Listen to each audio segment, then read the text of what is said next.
ئازیزانم ئەم کاتتان باش و خۆشهاتنەوە بۆ چاوی واشنگتن.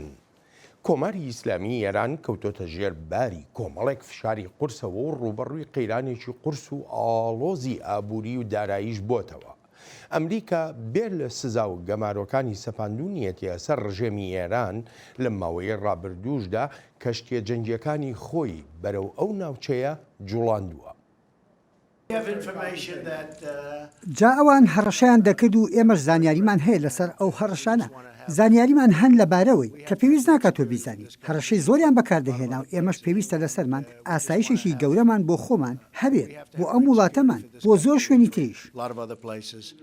جا لێرەدا پێویستە بپرسین کە ئایا ئەگەری هەڵایسانی شەڕ هەیە لە نێوان ئەمریکا و ئێراندا؟ سەرۆک ترامپ لە وەڵامی ئەم پرسیارەدا باس لەوە دەکا هەموو کاتێک ئەو ئەگەرە هەیە و باسیش لە گەورە دیپلۆماسێکی پێشووی ئەمریکا دەکا کە ڕێگرە لەوەی ئێرانیەکان بگەڕێنەوە سەر مێزی دانوستاندن. پێم وایە دەتوانێت هەمیشە وەها بڵێت وایە ئەو مەترسیە هەیە یان نا. مەبەستەکەم ئەوەیە کە هەمیشە ئەو مەترسیە هەیە ناڵێم نییە، بەڵام هیوادارم شتیوارڕوو نەدات. یەکێک لە بەهێزترین کەشتەکانمان هەیە و لەوێ و ئامادەشە و ئیتر ئێمە پێویست ناکات هیچ شتێک بکەین. ئەوەی دەمەوێت لە ئێرانی ببینم ئەوەیە پەیوەندیم پێ بکەن، بەڵام دەزانیت جۆن کێری زۆر قسەیان لەگەڵ دەکات و بە ئێرانیەکان دەڵێت پەیوەندی مەکەن. ئەم سزایانەی سەر ئێران لای ئەمریکاییەکان ڕەهەندی گەلێک زیاتری هەن. وەک دەڵێن زۆر وڵاتیش لە ئێستادا پشتیوانن بۆ ئەم سیاسەتەی ئەمریکا بەرامبەر ئێران تا چیدی نەتوانێت درێژە بە ڕۆڵی ئاژاوە جێڕی و شەڕانگێزی خۆی بدات لە ڕۆژهەڵاتی ناوەڕاستدا. ئەگەر ئێمە بمانەوێت قەیرانەکانی ڕۆژهەڵاتی ناوەڕاست چارەسەر بکەین، ئەگەر بمانەوێت قەیرانە مرۆیەکانی ناوچەکە چارەسەر بکەین و ئەگەر بخوازین دەرفەت بە وڵاتانی خاوەن سەروەری بدرێت بۆ گەشەکردن، ئەوە دەبێت یەکەم جار هەوڵەکانی ئێران دەیدات بۆ ناسەقامگیری چارەسەر بکەین. تا ئەو کاتی ئەوەش دەکەین ئەوە پێویستە هەر چاوەڕوانی ئەو جۆرە شتانەی ئێران بین. وڵاتانی ناوچەکە و جیهانیش هەروە دێ و دان بەو ڕاستیەدا دەنێن. وڵاتانی عەرەب و ئیسرائیلیش بە تایبەتی دانیان بەو ڕاستیەدا ناوە. ئەم سیاسەتی سەپاندنی سزا و ئەم گوشارە بێپێشینانەی ئەمریکا لەسەر ڕژێمی ئێران کاریگەری خۆیان هەبووە و خەڵک لە ئێرانەوە بە پێچەوانەی لێدوانەکانی گەورە کاربەدەستانی ئەو وڵاتەوە باس لە کاریگەری ئەو سزایانە دەکەن. هەر من نا هەموو کەسێک بەرامبەر ئەو سزایانە نیگەرانە. نزامان ئەوەیە کۆتایەکەی خێر بێت، چونکە هەموو کەسێک بەهۆی ئەو سزایانە و زیانی پێگەیشتووە و هەر کەسەوە بەشی خۆی کاریگەری ئەو سزایانی بەسەرەوەیە. تەنانەت بەر لە سزاکانی ئەم دوایەش واتە سزاکانی پێشتریش کاریگەری نەرێنی هەبووە لەسەر ژیانی ڕۆژانەمان. ئێستاش ئەم سزایانە کاریگەریان هەیە. جا ئەگەر بڵێین کاریگەری نییە ئەوە ینی خۆمان هەڵدەخەڵەتێنین. هەر چۆنێک بێ گەلێک خوێندنەوە دەکرێت بۆ ئەم جم و جۆڵە لەشکریانە لە ڕۆژهەڵاتی ناوەڕاست و بە تایبەتیش لە کەنداوی فارسدا. پێشتریش ئێران تەواوی هێزی سەربازی وڵاتەکە بە پاسدارانیشەوە خست نییە باری ئامادەباشیەوە. چاوی واشنگتن بۆ ئەم هەفتەیە میوانداری فەرزین نەدیمی دەکات. فەرزین ئەندامی باڵایە لە نێوەندی واشنگتن و پسپۆڕی کاروباری ئاسایشی و بەرگری و لەشکری ئێرانە و خاوەنی دەیان لێکۆڵینەوەی وردە لەسەر تواناییەکانی هەر بەشێکی هێزە چەکداریەکانی ئێران. فەرزین سەرەتا زۆر سپاس دەکەم بۆ ئامادەبوونت لەم بەرنامەیەدا و یەکەم پرسیاریشم ئەوەیە ئایا ئەو هەڕەشانەی کە ئێران پێشتر کردوونی ینی هۆکارێکی سەرێکیە بۆ جوڵاندنی هێزی دەریایی ئەمریکا بەرەو ئەو ناوچەیە و تایبەتیش بۆ کەنداوی فارس؟ سوپاست دەکەم بۆ میوانداریەکەت. پێم وایە ئەو هەڕەشانەی ئێران کردوونی بەلای حکوومەتی ئەمریکاوە ڕژد بوون و هەروەهاش بە ڕژدی وەرگیراون و وەهایان کردووە حکوومەت و هەمیش لەشکری ئەمریکا فەرمان بدەن بە جۆڵاندنی هێزەکانی ئەم وڵاتە بەرەو ناوچەکە. شتێکی تریش هەیە دەمەوێت ئاماژەی پێ بکەم.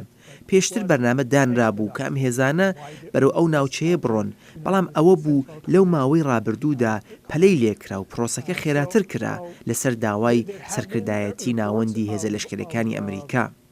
جانە کۆڵی ناکرێت لەوەی راپۆرت هەبوون سەبارەت بە هەوڵەکانی ئێران بۆ بەرزکردنەوەی تەنگەژەکان، لەوانە هێنان و بردننی موشکەکان و ناردنی بەلەمە لەشکریەکان بۆ دوورگەکانی کەنداوی فارس. ئەلبەت ئەمانە بێ لەو جم و جۆڵانەی لایەنەکانی سەر بە ئێران دەیکەن لە ناوچەکەدا. مەبەستم لە میلیشیا شیعەکانە لە عێراق و یەمەن و سووریا و لوبنانیش. ئێمە زانیاری وردەکاری ئەو راپۆرتانەمان لەلا نییە، چونکە وەک دەزانیت هەمووی نهێنین بەڵام متمانە پێکراون.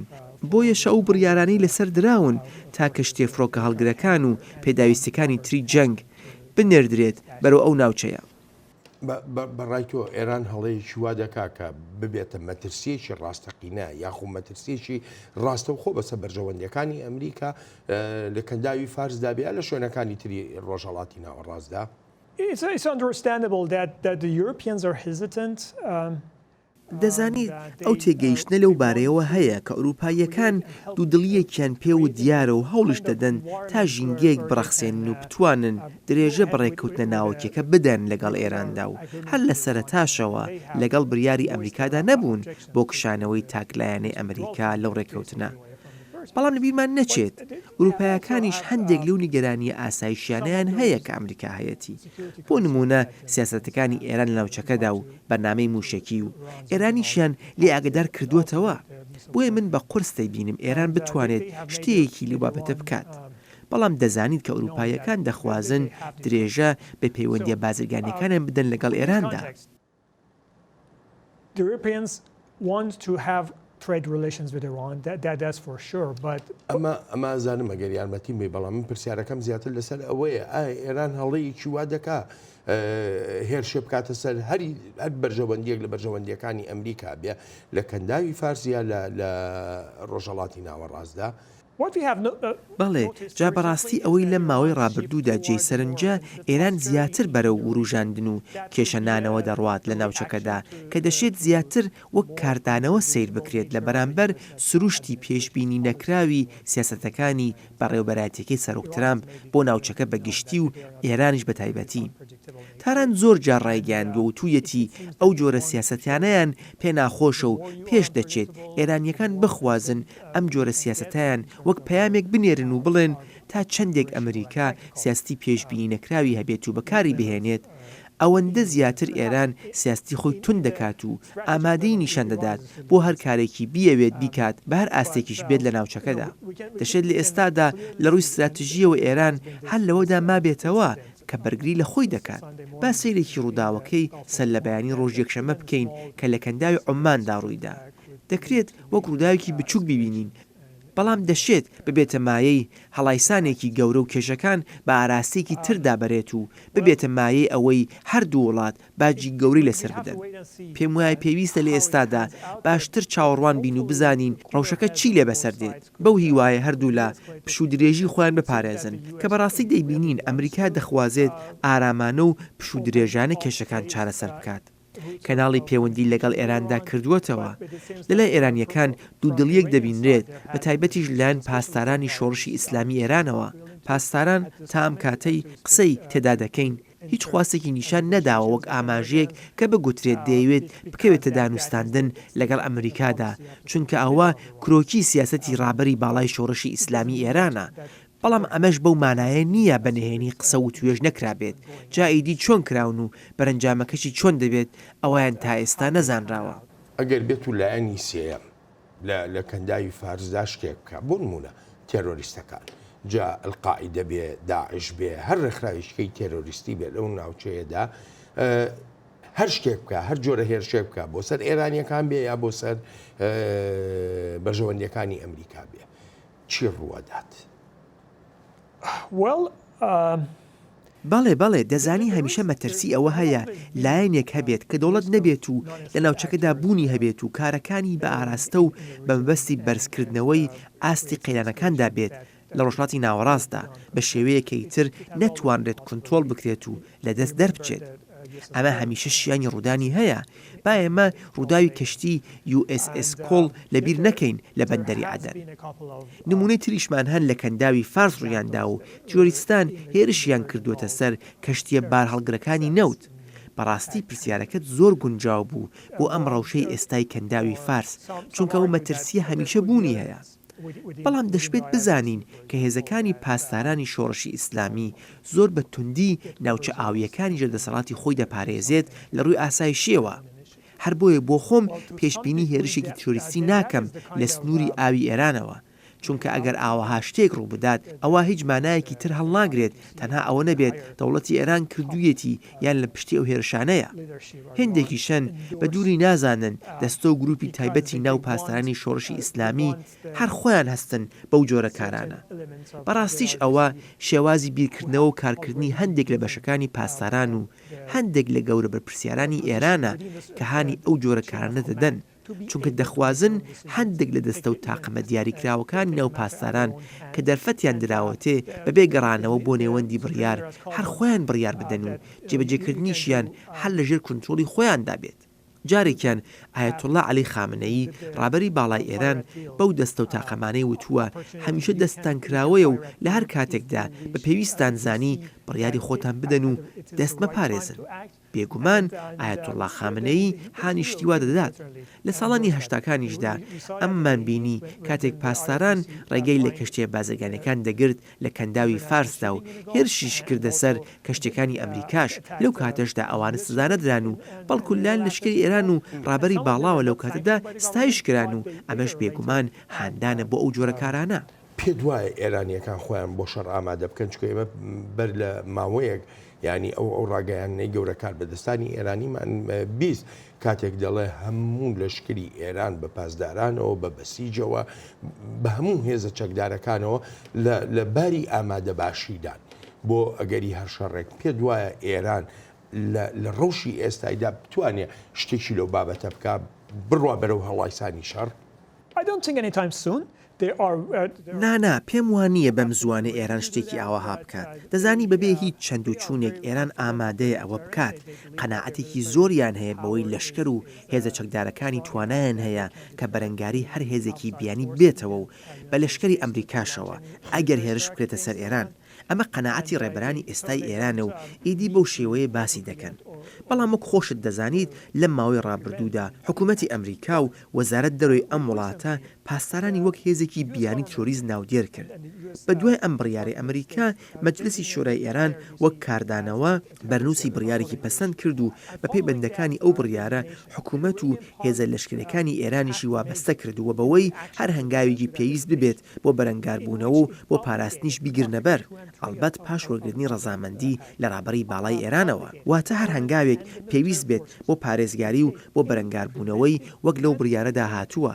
هەر هێرشێکی تۆرکاری بۆ سەر ئێران ئەمەش بێگومان وەک ئاماژەیەکە بە سەرکردایەتی نێوەندی لەشکری ئەمریکا لە ناوچەکەدا. ئەم بڕیاری ئێران وەک تۆڵەسەندنەوەیە لە ئەمریکا چونکە پاسدارانی بە تۆریز ناودێر کردبوو و ڕوبەری ئەو کاردانەوەشی زۆر فراوان کردو دەسەڵاتی داوە کە بە هەموو شێوەیەک دەست نەپارێزرێت ئەگەر هێرشکرایە سەر هەر یەکێک لە بەرژەوەندەکانی ئەمریکا ناوچەکەدا.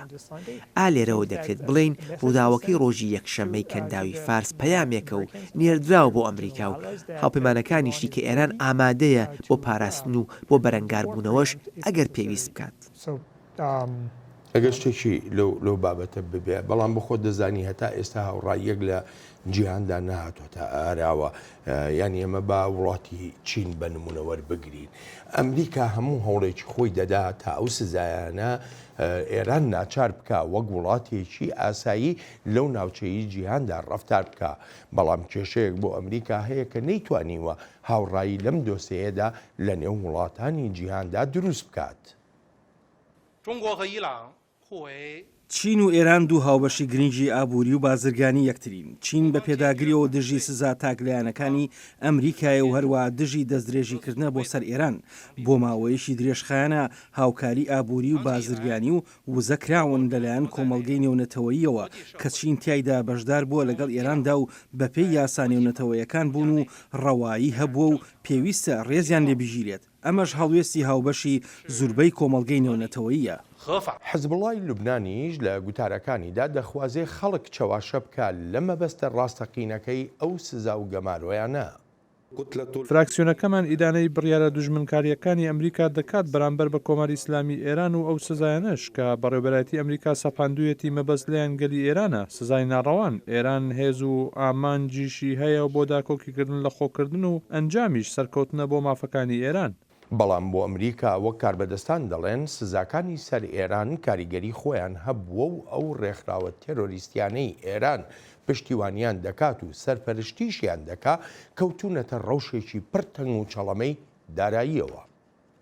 ئەگەر بێت و ڕێبازێکی نوێ نەگرینە بەر ئەوە حیزبوڵڵا بەردەوام دەبێت لە پشتبەستن بە ئێران لە ڕووی داراییەوە بۆ چەک و مەشق و ڕاهێنان و پسپۆڕەکانی خۆی. نەسڕوڵڵا بە قوڵی کەوتوتە ئەژمارە بانکیە نایاساییەکانی لایەنەکەی تا بتوانێت پارەی چەکدارەکانی بدات و هەروەها ژێرخانی حیزبوڵڵا فراوان بکات. ئێران بەردەوام دەبێت لە پێدانی کۆمەکە داراییەکان بە حیزبوڵڵا، بەڵام ئێمەش ڕێبازی نوێ دەگرینە بەر. سەرۆک ترامپ و وەزیری دەرەوەش دڵنیایی ئەنداوە لەبارەی گرتنەبەری ئەو ڕێبازە نوێیە. لە وەتای کشانەوەی ئەمریکا لە ڕێکەوتنە ناوچیەکە سوزاکانی سەپێنراونەتە سەر ئێران بە چەند قۆناغێکدا تێپەڕیون و ئێستا ئەمریکا دەخوازێت داهاتی هەناردەکردنی نەوتی ئێران بگەێنێتە سفر. دوای گەمارۆ خستنە سەر پیشەسازی نەوت، ئەمریکا سزای خستۆتە سەر پیشەسازی کانزاکانی وەک ئاسن و ئەلمنیۆم و پۆڵای ئێرانی کە دەکرێت وەک بەشێکی تری ئابووری ئێران سیر بکرێت. تاران وەک کاردانەوەیەک بەرامبەر بە کاریگەری ئەم سزایانە بڕیاری نوێی داوە. ئەمروز جمهوری ئیسلامی ئیران هەڵوسە سەرەکیەکەی کۆماری ئیسلامی ئیران بەجیان دەگەیەنێت دوو بڕیارن، فرۆشتنی دوو جۆر بەرهەم ڕادەگرێن. ئێمە چیدی یورانیۆمی پێچەندرا و هەروەهاش چیدی ئاوی قورس نافرۆشین.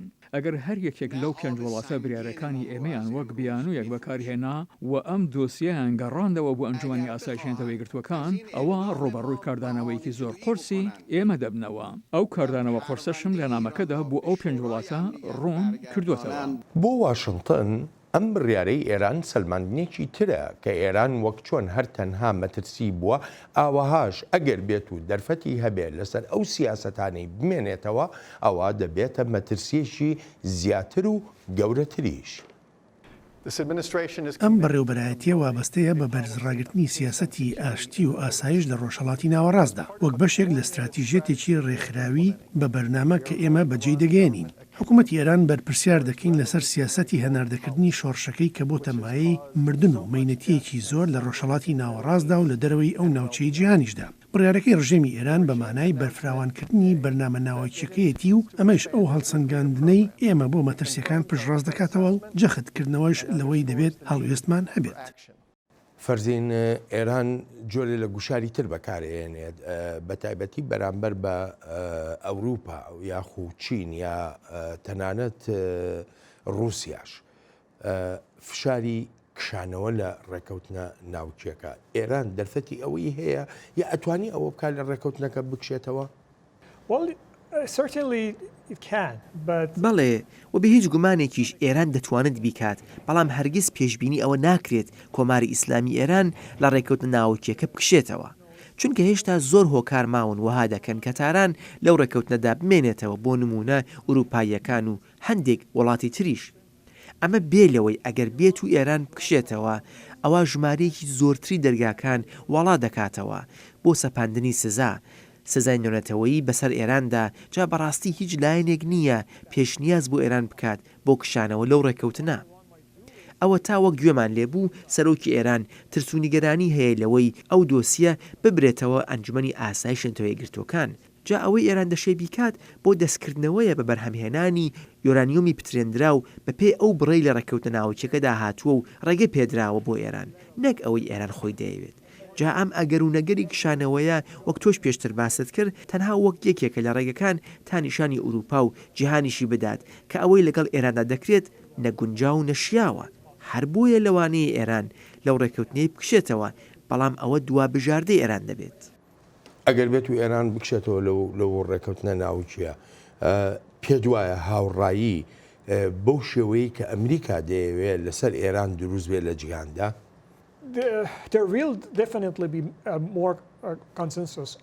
بەڕاستی هاوڕێیەکی زیاتر دەهێنێتە ئاراوە لە کۆمەلگای نێونەتەوەییدا بەرامبەر ئێران، چونکە ئەو شێوازەی زلهێزەکانی جیهان بەکاری دەهێنن بۆ سەرسەداکردن لەگەڵ ئێراندا وەها دەکات ئوروپایەکانیش بێنە ڕیزەوە و هاوڕابن لەگەڵ ئەمریکادا. و هەر هیچ دەبێت تا ئەندازەیەکیش وەها دەکات کە چین و رووسیاش پێداچوونەوەیەک بە پشتیوانیەکانی خۆیان دابکەنەوە بۆ ئێران. جا ئەمە ئێران دەخاتە پێگەیەکی لاواز و قرس و سەختەوە لەسەر ئاستی نێونەتەوەیی و هێندێک تریش باری ئابووری ئێران داتەتە پێت و لەوانەش ئێران بەرێت بەرەو قەیرانێکی سەختی ئابووری و هەروەهاش کۆمەڵایەتیشەوە. would spiral further down, and it could lead to a major economic and social crisis in Iran. چین و رووسیا دەتوانن ئێران لەم گەمارویانە دەرباسکەن لە کاریگەریەکانی ئەم سزا و گەمار و ئابوووریانی کە ئەمریکا خستونیەتی سەر ئێران ئەتوان ئەو کاریگەریانە کەم بکەنەوە یاخود چین و رووسیاش بەرژەوەندی تریان لەگەڵ ئەمریکادا هەیە و ئەمەیان زیاتر بەهێن وەرەگرن وەک لە وڵاتێکی وەک ئێران. That's the case like the Europeans and both China and Russia have. ئەمەش بابەت و دۆسیەیەکە وەک ئەوەی ئوروپاییەکان. هەردوو وڵات رووسیا و چین و بە تایبەتیش چین بازرگانێکی زۆر گەورە و فراوانی هەیە لەگەڵ ئەمریکادا و پێم وانییە بێژنگ ئەو بازرگانیە خۆی بکاتە قوربانی لە پێناو ئێراندا. ئەوەش ڕاستە کە چین ڕێژەی لە سەدا هەفتای ئەو نەوتەی هاوردی دەکات بۆ وڵاتی خۆی لە ڕۆژهەڵاتی ناوەڕاستەوەی و بەشی هەرە زۆری ئەو ڕێژێش لە ئێرانەوە بۆی دابین دەکرێت. بەڵام ئەوەش گۆڕانی بەسەردا دێت و هەندێک ئاماژە بۆ ئەو گۆڕانە لە ئارادان کە دەشێت چین هاوردەی نەوت لە ئێرانەوە نەکات. لە ساڵی 2015ەوە چین کار لەسەر بابەتێکی تر دەکات واتە دۆسیەی بەرگری لە خۆکردنی لە ڕۆژهەڵاتی ناوەڕاستدا و دەخوازێت زیاتر پشت بە وڵاتانی تری ڕۆژهەڵاتی ناوەڕاستەوە ببەستێت نەک هەر ئێران. بەڵام ئێرانیش لێرەدا دەتوانێت ڕۆڵی خۆی بگێڕێت و وەک چۆن هەندێک وڵاتی تری ناوچەکە هەن دەخوازن و کاریشیان بۆ کردووە تا پەیوەندێکی نزیکتری استراتیژیان لەگەڵ چیندا هەبێت. بۆ نمونە عەربستانی سعودیە. ئەم نزیکبوونەوەی زیاتری عەربستانی سعودیە و چین وها دەکات هێندەی تر پێگەی ئێران لاواز بێت. ئەمە بێلەوەی ئێران ئەو باڵادەستی جارانیشی نامێنێت لەگەڵ رووسیادا چونکە شەڕی ناوخۆی سووریا لە کۆتاییدایە و بێگومان ئەوشمان بیستووە کە بەریەککەوتنی بەرژەوەندەکانی ئێران رووسیا هەن و شەڕی میلیشیاکانی سەر بە ئێران لەگەڵ رووسەکاندا. جا هەر بۆیە بەڵێ رووسیا و چین دژی زۆرێک لە ڕۆژشوێنەکانی ئەمریکان بەرامبەر بە ئێران، بەڵام چیدی ئەو پشتیوانی ئێران ناکەن و لەوانەشە هەر بە قسە بۆ لەمەودووە پشتیوانی ئێران بکەن. فەرزین ئەگەر شتەکان بە پێچەوانەی خواستی ئێرانەوە ڕۆیشتن یان ئەگە پەرسەندەکان بە پێچەوانەی ئەو ئامانجانان کە ئێران هەیەی پرسیارەکە لەوەدایە ئێران ڕفتارەکانی خۆی دەگۆڕێ ئەوەی کە ئەمریکا داوای دەکات. تا ئەندازەیەکی زۆر پێناچێت کۆماری ئیسلامی ئێران هەر لە سەرەتاوە ئایدۆلۆژێتی پێکێنان و دروستکردنی جیهانی شارستانی ئیسلامی هەبووە.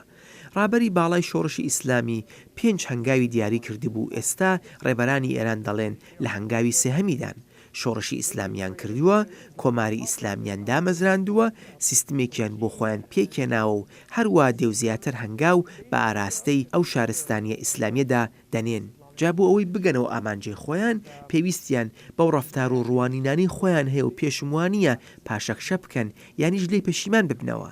ئەوە تا ئێستا دەیانەوێت لەشکرێکی نێونەتەوەی شیعە ئاینزا دروست بکەن. جا بەڕاستی کاتێک ڕێبەرانی ئێران ئەم هەموو شتانیان لە هەزردا بێت ئەوە قورسە بڵێت کار بۆ هێورکردنەوەی ڕۆژەکە دەکەن. خۆ بە دووریش نازانرێت وەک تاکتیکێک بۆ کاتێکی دیاریکرا و شتێکی ئاوەها بکەن، بەڵام هەرگیز ئامانجە استراتیژیەکەیان ناگۆڕن بۆ کنترۆلکردنی ناوچەکە وەک شارستانی ئیسلامی کە دامەزرێنەری کۆماری ئیسلامی ئێران پەیمانی لەسەردا بوو.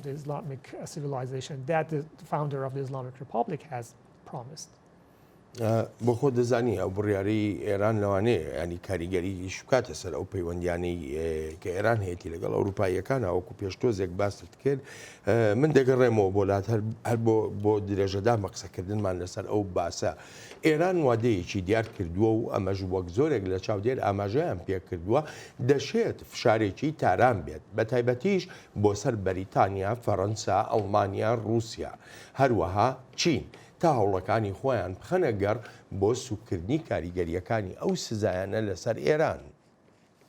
یعنی کە ما دیگە ملتەزمە بڕیارەکەمان بەمانەی ئەوەیە کە چیدی وابەستە نابین بە چاودێریکردنی بڕی 300 کیلۆگرام بۆ بەرهێنانی ڕێژەی 3/67 یۆرانیۆمی پیتێنراو، هەروەش بۆ 130 تن ئاوی قورس. ئەمە لێکدانەوە پەیامەکانی سەرۆک ڕۆحانیە. وابەستە نابین بۆ چاودێریکردنەوە بۆ ماوەی 8 ڕۆژ. لە ئێستادا ئەمریکا هیچ بڕیارێکی نەداوە لەسەر ئەو ڕاگەیانەی ئێران دەڵێت چاوەڕوان دەکات تا بزانێ ئایا ئێرانیەکان چی دەکەن و چی ناکەن. راپۆرتەکانم بینین و ئەو پەیامانەشم بینیون کە نێردراون پێم وایە تەم و مژاوی بوون پێویستە چاوەڕوان بین و بزانین ئێران چی دەکات ژمارەیەک ڕاگەیاندنیان داوە سەبارەت بەو شتانی دەیکەن کە هەڕەشیان لەبارەوە دەکرد تا جیهان بهێنە ناوە دواتر دەبینین چی دەکەن ئەمریکا چاوەڕوان دەبێت و چاودێری دەکات بزانێت ئێران چی دەکات و ئەو جاش ئێمە بڕیاری گونجاوی خۆمان دەدەین. نەتەوەیە گرتوەکانیش ناخوازێ ئەو ڕێکەوتنە ناوچێ لەگەڵ ئێراندا بەرەو هەڵوەشانەوە بڕوات و بە پێچەوانەی ئەمریکاوە بە ڕێکەوتنێکی گرنگ لی دەڕوانێت. سکرتێری گشتی نەتەوەی گرتوەکان بەردەوامەوەی دووبارە کردوێتەوە کە ڕێکەوتنە ناوەکیەکە دەستکەوتێکی گەورەیە بۆ بڵاونەبوونەوەی ناوەکی و هەروەهاش بۆ دیبلۆماسی ئەمە بێلەوەی ئەو ڕێکەوتنە بەشداری هەبووە لە ئاشتی و ئاسایشدا لە هەردوو ئاستی ناوچەکە و نێودەوڵەتیش سکرتێری گشتی هیوایەکی گەورەی هەیە بۆی ئەو ڕێکەوتن ناوەکیە بپارێزێت. بەریتانیەکان هاوڕان و نیگەرانیەکانیشیان لە بڵاوبوونەوەی چەکی ناوچیدایە لە ناوچەکەدا و باس لە هاوڕاییش دەکەن لەگەڵ ئەمریکادا لەسەر ئەم دۆسەیە. ڕێکەوتنی ناوچی لەگەڵ ئێراندا دەستکەوتێکی زۆر گرنگی دیپلۆماسیەتی ڕۆژاوایە چونکە لەگەڵ ئەو هەموو کێشانەی ئێستا لە ڕۆژهەڵاتی ناوەڕاستدا هەمانن ئێران چەکی ناوچی نییە و دراوسەکانیشی بە دوای ئەوە نین ببنە خاوەنی چەکی ناوچی هەروەها ئەوەی من و وەزیری دەرەوەی ئەمریکا هاوڕاین لەسەری ئەوەیە کە پاشەکشەیەکی گەورە و سەرەکی دەبێت ئەگەر لەو ناوچەیەدا چەکی ناوچی هەبێت. هەرچی ئەڵمانیاشە وەها لەو بڕیارەی تاران دەڕوانێت کە لە دەستدانی دەرفەتێکە بۆ ئێران و جەختیش دەکاتەوە لەوەی ئەگەر تاران ئاوا هاڵوێستێکی هەبێ ئەوە بە زیانی ئێران دەشکێتەوە.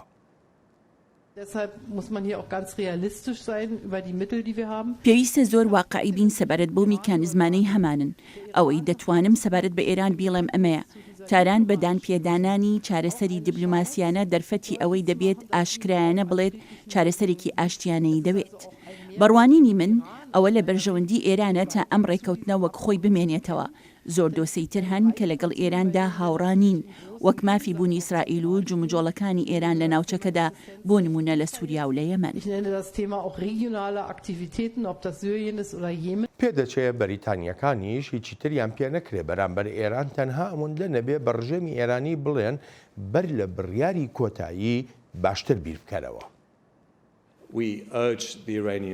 داوا لە ئێرانەکان دەکەین ماوەیەکی زۆر درێژتر بیر بکەنەوە و بیرکردنەوەیکی چڕ و پڕیش بێت بەر لەوەی ڕێکەوتنەکە هەڵبوەشێننەوە چونکە ئەوە لە بەرژەوەندی هیچ لایەک نییە و بەدڵنیایەوە لە بەرژەوەندی ئێرانەکانیش نییە چونکە هەر کاتێک بڕوات بەرەو چەکی ناوچی ئەوە دراوسەکانیش چەکی ناوچی دەخوازن.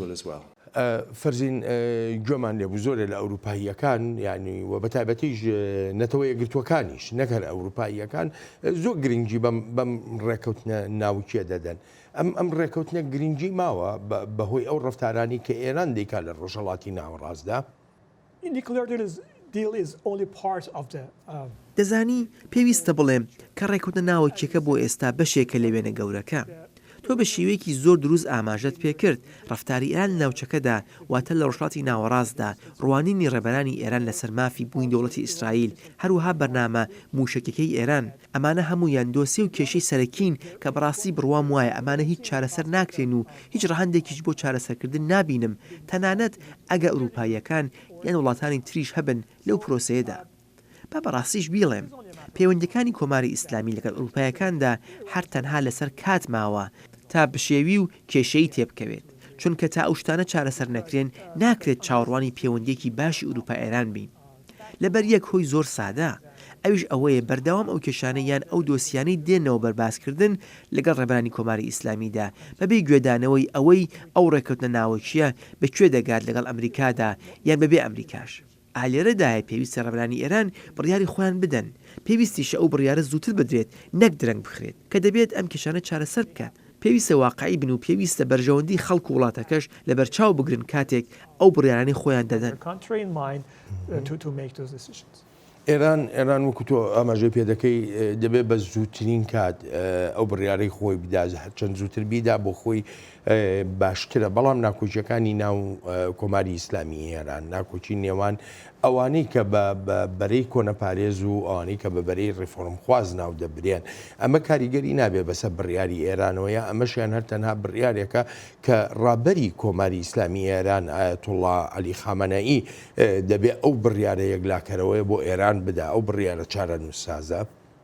Well, the experience has shown that when it comes to دەزانیت ئەزمونونەکان وەهایان نیشانداوە یان وەهامان پێ دەڵێن کاتێک باسکردنەکان دێنە سەر ئەو دۆسیە ئاسایشیانەی پەیوەندیان بە ئێرانەوە هەیە ئەوە جیاوازێکی ئەوتۆ لە نێوان هەردووبەرەی کۆنەپارێز و ڕێفرمەخوازی ئێراندا نابینین جا هەمیشە لە کۆماری ئیسلامی داوەها بووە کە ئەو دووبەرەیە وەک کۆڵەکەی کۆماری ئیسلامی ئێران سەرکراون و هەر کاتێکیش بڕوانینی خۆیان ئەگەر پێویستی کردبێت یەکگرتوو بوون و وەک بڵێ هەرگیز جیاوازی لە نێوانیاندا نەبووە. هەردوو لایەن پارێزگای لە کۆماری ئیسلامی ئێران دەکەن چونکە بەبێ یەکتر ناتوانن درێژە بە تەمەنی خۆیان بدەن. خاڵێکی تریشەیە لەسەر بڕیاردان لە ئێراندا دەمەوێت باسی بکەم ئەگەر کات هەبێت ئەویش ئەوەیە کە خەڵکی ئێران و بە تایبەتیش لاوان و گەنجان دەتوانن ڕۆڵێکی زۆر سەرەکی گرنگیش بگێڕن لە دۆسەی بڕیارداندا لە ئێران. هەرچەند ڕۆژێک لەمەوبەر هەواڵی خوێندکارانی ئێرانمان پێگەیشت خۆپیشاندانیان دەکرد و ناڕزاییان دەردەبڕی بەرامبەر ئەو ڕێ شوێن و کۆتوبەندانی بۆیان دانراوە لەبارەی حیجاب و شێوازی ژیان و ئەو شتانەوە جا ئەم جۆرە کاردانەوانە لایەن گەنجان و خوێندکاران و هەروەها توێژەکانی تری کۆمەلگاوە لەوانەیە بگەنە ئاستێکی بەرزتر و لەوانەشە کاریگەری هەبێت بەسەر پرۆسەی بڕیاردان لەناو ڕژیمی ئێراندا.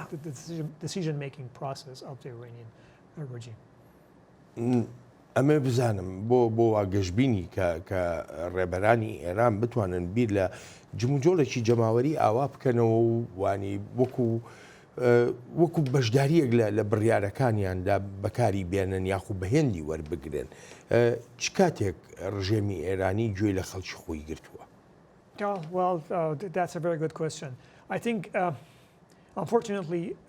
جامە پرسیارێکی زۆر باشە بەڵام پێم وایە بەداخیشەوە خەڵکێکی زۆر زیانیان پێدەگات بەر لەوەی بگەنە و بەرەنجامە لەبەر ئەوەی سیستمێکی زۆر گەورە هەیە کاری پێدەکرێت بۆ سەرکوتکردن لەناو کۆماری ئیسلامی ئێراندا سیستمێکە تەنها زمانی بەکارهێنانی هێز دەناسێت بەرامبەر خەڵکی وڵاتەکە نەک ئەوەی سیستمێک بێت بۆ چارەسەرکردنی کێشە قوڵەکانی خەڵک جا دەشێت بەکارهێنانی ئەو جۆرە سیستمە سەرکوتکارانەیە ببێتە هۆکارێک یان ببێتە مایەی جۆرێک لە ئاڵۆزبوونی زیاتر لەناو ئێراندا لێرەدا با نمونەیەکت بدەمێ خەڵک زۆر ناڕازیە لە سیاسەتەکانی ئێران لە سووریادا ناڕازاییەکە گەیشتوتە ئەو ئاستەی ڕێبرانی ئێران ئەگەرچی کەمیش بوو بەڵام ئاوڕێکیاندایەوە لەو ناڕازاییە جا ئەگەر خەڵکی ئێران بێهیوای خۆی نیشاندا و ناڕازاییەکان گەیشتنە ئاستێکی دیاریکرا و ئەوە بەدڵنیاییەوە بە دووری نازانم سناریۆی نوێ بە دوای خۆیدا بێنێت و لە هەمان کاتیشدا ڕژیمی کۆماری ئیسلامی ڕێشوێنی قورستر دەگرێتە بەر بۆ دامرکاندنەوەی ئەو سناریۆیانە لەڕێ بەکارهێنانی هێزەوە بەرامبەر بەلاوان و دەگاتە ئەندازەیەکیش کە جێی نیگەرانیەکی زۆر دەبێت بۆ هەموو لایەک یعنی لەوانەیە بگاتە ئاستێک وەک سووریای لێبێت.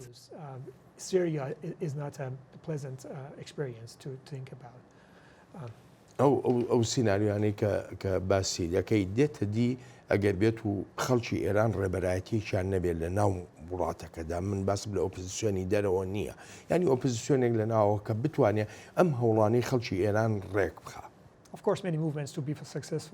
بەڵێ ینی ئەوە زانراوە کە هەر بزوتنەوەیەک یان جوڵانەوەیەک بۆ ئەوەی سەرکەوتوو بێت ئەوە پێویستی بەڕێبەرایەتیکردن هەیە پێویستی بە سەرکردایەتیکردن هەیە جا بەڕاستی مەخابن من بۆ خۆم تا ئێستا کە ئەم بەرنمەیە دەکەین هیچ سەرکردایەتیەک یان ڕێبەرایەتیەک بۆ ئەم شەپۆلی ناڕازیە لەناو ئێراندا نابینم لەوانەیە ئێمە وەک بارێکی باوی کلاسیکیانە لەم دۆسیە بڕوانین لە کاتێکدا لە ئێستا و لە جیهانی پەیوەندیکردنەکاندا و لە ڕووی هۆکارەکانی گەیاندن و دەستڕاگەشتن بە خەڵک و گەیاندنی زانیاریەکاندا دەشێت ئەمانە بتوانن جێی سەرکردایەتی و ڕێبەرایەتی کلاسیککە بگرنەوە لەوانەیە لە ئایندەدا پێویست بکات کەسێک یان دەستێک ببێت یان بکرێنە سەرکردە و ڕێبەرایەتی ئەو جموجۆڵە لە ئەستۆ بگرن وەک نێوەندی بڕیار لیان بڕوانرێت چونکە لەوانەیە خەڵک بتوانن ئەو کار و ئەرکە پێکەوە لە ئەستۆ بگرن بەبێ هیچ کێشەیەک جاممان بینیوە و وەک ئەزمونێکیش پیایدا تێپەڕ بووین لە ئێراندا بزوتنەوەیەک یان جموجۆڵێکی دیاریکرا و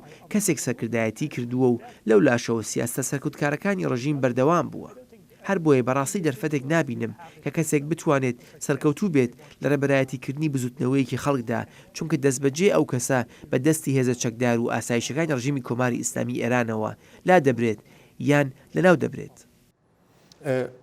با بچینە تەوەری ئەوەی ئایا ئێرانیەکان بەنیازن بگەڕێنەوە بە تایبەتی پاش ئەو پەیامەی کە سەرۆک ترامپ بۆی ناردن هاوکاتی هەروە دێ و زیادکردنی فشارەکان جموجۆڵی لەشکریانەی ئەمریکاش لەو ناوچەی جیهاندا بەڵام سەرۆکی ئەمریکا پەیامێکی ئاشتیانەش بۆ ڕژێمی ئێران دەنێرێت و بە سادە و ساکاری پێیان دەڵێ وەرنەوە سەرمێزی دانوستاندن.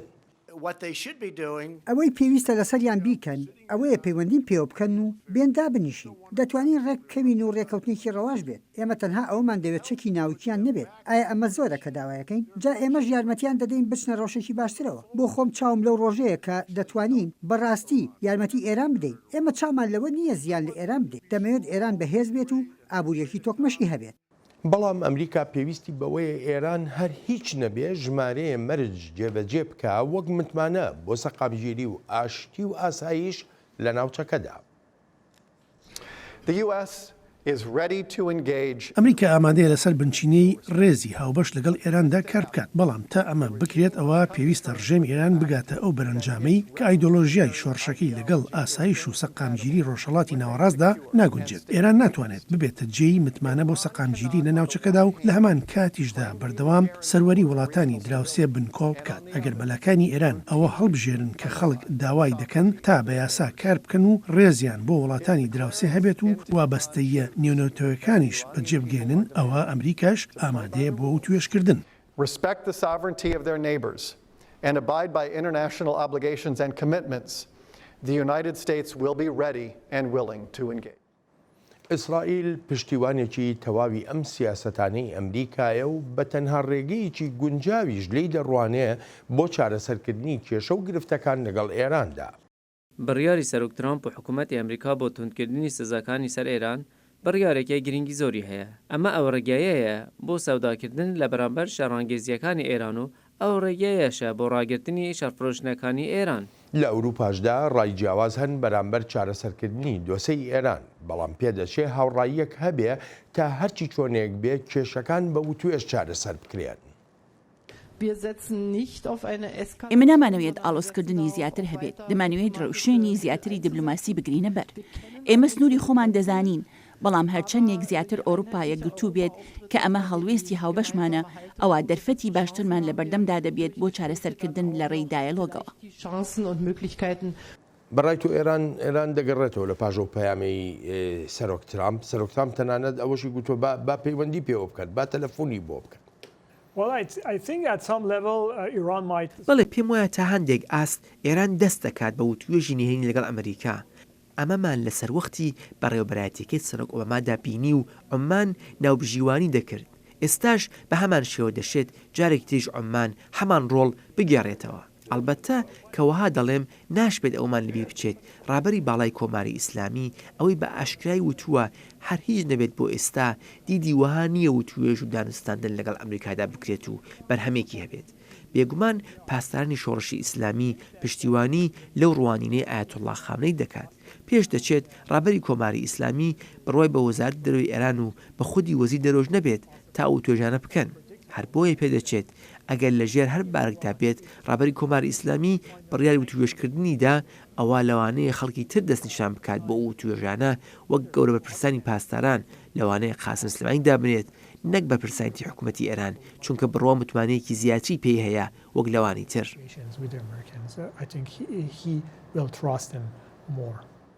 ئەگەر بێت و دانوستانەکان سەریان نەگرت ئەگەری هەڵایسانی شەڕ چەندە ئەگەر شەڕ ڕوویدا ئێران چەند بەرگە دەگرێت بە خۆت دەزانی ئەگە ماگە بگەڕێنەوە ساڵی 2023 لەشکری سەدام حوسێن لە عێراقدا تەنها بەرگەی نزیکەی 19 بۆ 20 ڕۆژی هێرشی هاوپەیمانانی کرد بە سەرکردایەتی ئەمریکا ئێران چەند بەرگە ئەگرێت. It might be somehow different this time. The Iranians have بەڵێ دەشێت ئەم جارە بڕێک جیاوازی هەبێت ئێرانیەکان زۆر بە وردی سەیری شەڕەکانی ناوچەکەیان کردووە و هەڵسەنگاندنی وردیان بۆ کردووە و گەیشتونەتە ئەو بڕوایەی کە پێیان وایە لەسەر بنچینەی ئەو چاودێریکردنە و هەڵسەنگاندنیان توانیویانە بەرنامەڕێژی و پلانی توکمەی خۆیان دابڕێژن و کای لەسەر بکەن بۆ بەرگری لە خۆکردن لە کات و لە ئەگەری هەر هێرشێکی بیانی بۆ سەر ئێران ئەلبەت ئەگەر هێرشی لەشکری هەبێت بۆ سەر ئێران ڕاستیەک هەیە پێویستە بگوترێت هێزەکانی ئێران بە هەموو بەشەکانیەوە بە هیچ شێوەیەک ناتوانرێت بە هێز و تواناکانی لەشکری ئەمریکا بەراورد بکرێت هێزی ئاسمانی ئێران زۆر لاوازە و توانایەکەشی بۆ بەشداری لە شەڕدا کەمە هێز زمینەکانی ئێران پێویستێکی زۆریان بە کەلوپەلی سەربازی هەیە تانک و زرەپوشەکانی زۆر پەرستەندوو نین بە هەمان شێوەش هێزی دەریای ئێرانیش بە هیچ شێوەیەک لەگەڵ هێزی دەریای ئەمریکادا بەراورد ناکرێت بەڵێ ئێران هەندێک پەرەی داوە بە بەرنامە و سیستمی موشکی باڵستیکی بەڵام ئەو ئەندازەیە نیەوە کۆماری ئیسلامی بیر لێ دەکاتەوە کە بتوانێت بەو موشەکانە خۆی پارێزێت لە هەر هێرشێکی ئاسمانی ئەمریکا ئێمە ئەو جۆرە ئەزمونەمان لە شەڕی 33 ڕۆژەی نێوان دەوڵەتی ئیسرائیل و میلیشیاکانی حزبڵڵادا بینی بەڵام ئەگەر زۆر بە کورتی پێم بڵێ ئێران پشت بەچی ئەم هەمووە ڕەشاناکای ئێران پشت بەچی ئەم ڕەفتارانەی هەیە لە ڕۆژهەڵاتی ناوەڕاستدا وتارەکان ڕۆڵێکی زۆر گەورە و گرنگ دەبینن لەو استراتژیەی ئێران هەیەی بۆ بەرەنگاربوونەوە کە دەکرێت بڵێم بەشێکی تواناییە ڕاستەقینەکەیەتی بۆ ئەو بەرەنگاربوونەوەی و بەشێکی تریشی کۆکردنەوەی بیرۆکەکانن و خستنە ڕوویانە کە سەبارەت بە چۆنیەتی بەرەنگاربوونەوە و شەڕکردن لەگەڵ بەهێزترین وڵات فەرزین زۆر سپاس دەکەم بۆ بەشداری لە بەرنامەی ئەمڕۆی چاوی واشنگتن تا بەرنمەیەکی نوێی چاوی واشنگتن ڕێز و خۆشەویستی ستافی بەرنامە وەهی خۆیشم بەڵێن ساڵح پەسەند بفەرمونون و هەر لە خۆشیدا جێتان بێڵین.